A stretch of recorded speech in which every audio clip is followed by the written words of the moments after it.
Hi everyone! Welcome back to my kitchen. Gagawa tayo ngayon ng dinner rolls. Isi-share ko to sa inyo guys. Ito ay isa sa paborito ng aking mga kids. Ito yung nire-request nila kapag galing sila sa school. Masarap ito guys at saka pwede mo siyang lagyan kung ano man yung gusto mong ilalagay na palaman or filling. Gagawin muna natin yung ating yeast mixture dito sa ating measuring cup. Nilagay ko na yung ating milk at saka yung ating sugar. I-mix lang natin ito. Ito pala yung brand ng yeast guys, yung ginagamit ko. Kapag ka-instant yeast naman yung gagamitin nyo guys, pwede nyo na siyang ihalo diretso dun sa inyong dry ingredients. Sa akin guys, ginagawa ko lang ito para masiguro kung active pa yung aking yeast kahit instant po yung ginagamit ko dito. Ito naman yung brand ng bread flour yung ginamit ko guys. Pwede kayong gumamit ng ibang brand or pwede rin all-purpose flour. Ituturo ko naman sa inyo kung paano natin susukatin yung ating bread flour or flour. Lalo na kapag wala tayong weighing scale. Ayan guys, ang gagawin nyo, buhaghagin nyo muna yung inyong flour bago nyo ilagay yung inyong measuring cup. Then ganito lang din yung gagawin natin. Kumuha lang tayo ng knife or spatula. Ganyan lang yung gagawin natin guys. Scrape lang natin siya. Para sa ganitong paraan guys, hindi natin mapasobra yung lagay ng ating flour. Kaya yung iba po nagkakamali sila kapag masa ng dough. Yung iba kulang dry siya. Yung iba naman masyadong stick yung kanilang dough kasi nagkamali sila sa pag-measure ng kanilang flour. Pero kung meron naman kayong weighing scale, wala namang problema. Sundan nyo lang yung by grams natin na sukat. Ayan, nilagay ko na yung lahat ng ating dry flour dito sa ating bowl. Sa sugar naman guys, pwede kayo mag-add. Sa akin naman dito, 3 tablespoon lang yung nilagay ko. Pwede kayo mag-add hanggang 4 to 5 tablespoon po yung ilalagay nyo kung gusto nyo medyo matamis yung inyong dough. Ayan, then ilagay na rin natin yung ating egg at saka yung ating egg yolk. Sunod na rin yung water. Kung wala po kayong powder milk pala guys, pwedeng milk lahat yung ilalagay nyo. Huwag na kayo maglagay ng water. Kumbaga, lahat na lang fresh milk yung ilalagay nyo. Hahaluin lang natin ito hanggang sa mag-form na siya ng dough or wala na tayong nakikitang dry flour sa ating bowl. Pasensya na kayo guys, medyo wala akong boses ngayon. Hindi sana akong mag-audio pero gusto kong ma-explain para makuha nyo or maintindihan yung mabuti. Ayan, yung dough pala natin guys, medyo may pagka-sticky siya. So, normal lang ito. Kailangan ganito yung texture ng ating dough. Ilagay na rin natin yung ating butter. Then, mamasahin lang natin siya hanggang sa mag-soft and elastic na siya. Huwag na kayong mag-add dito ng flour guys para hindi na mag-dry yung inyong dough. Kailangan po yung dough natin, malambot po siya para malambot din po yung ating tinapay.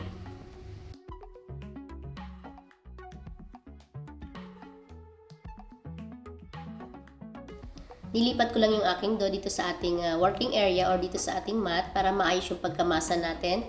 Pero kung may mga mixer naman kayo guys, mas pabilis po yun. Ayan, ipapakita ko lang po lalo na sa ating mga beginners pa lang na nagbe-bake para maintindihan nila or makuha nila yung kung paano natin masahin ang ating dough. Kapag may nakikita kayong nakadikit na dough sa inyong mat, scrape nyo lang siya. At saka kapag dumidikit yung dough sa inyong kamay guys, maglagay lang kayo ng konting butter or konting oil para hindi siya dumikit. Basta wag na kayo mag-add dito ng flour para hindi na po mag-dry yung inyong dough.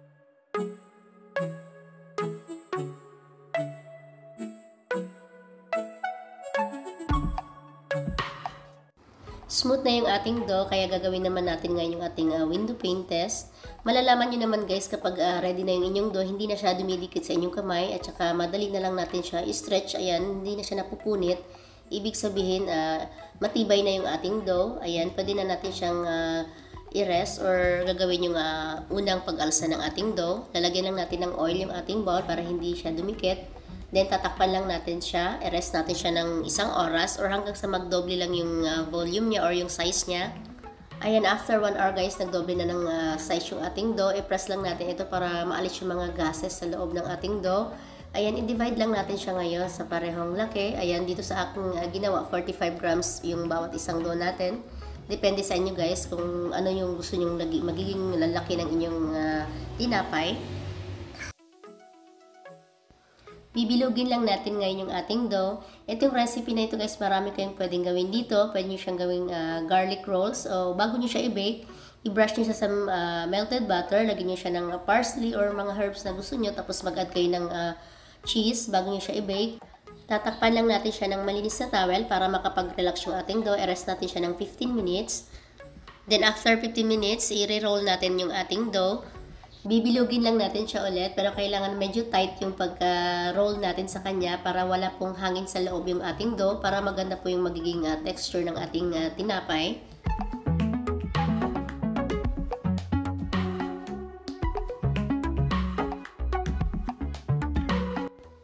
Ilagay na natin siya ngayon dito sa ating baking pan. Naglagay lang ako ng butter at saka baking paper. Para naman kahit wala ng baking paper guys, basta siguraduhin nyo lang na nilagay nyo siya ng butter or ng oil yung inyong baking pan para hindi po dumikit yung inyong dough. Medyo maliit yung baking pan na ginamit ko dito guys, kaya yung ibang dough natin na natira, nilagay ko siya dito sa ating loaf pan. Ayan, pero kung malaki naman yung baking pan na gagamitin nyo or baking tray, pwede naman pag-isahin nyo na siya. Naglagay din ako dito ng butter. Dito guys, hindi na ako naglagay ng baking paper dito kasi non-stick naman yung ating pan na ginamit dito. Ayan, paasahin lang natin siya ngayon guys ng 1 oras hanggang sa mag-doble na siya ng size. Para naman sa ating egg wash, kailangan natin dito ng 1 egg yolk at saka 1 tablespoon ng milk. I-brush lang natin yung ibabaw ng ating dough bago natin siya i-bake. Dito guys, pwede kayo mag-add dito ng sesame seeds or mga herbs. Kaya na sinabi ko kanina, pwede kayo mag-add ng melted butter. I-brush nyo siya ng melted butter at saka mga herbs na gusto nyo. Tapos cheese. Ayan, i-bake lang natin sa ating naka-preheat na oven, 160 degrees Celsius ng 18 to 20 minutes hanggang sa mag-golden brown lang yung ibabaw ng ating tinapay. Then ngayon guys, habang mainit yung ating tinapay, i-brush natin siya ng melted butter or softened butter.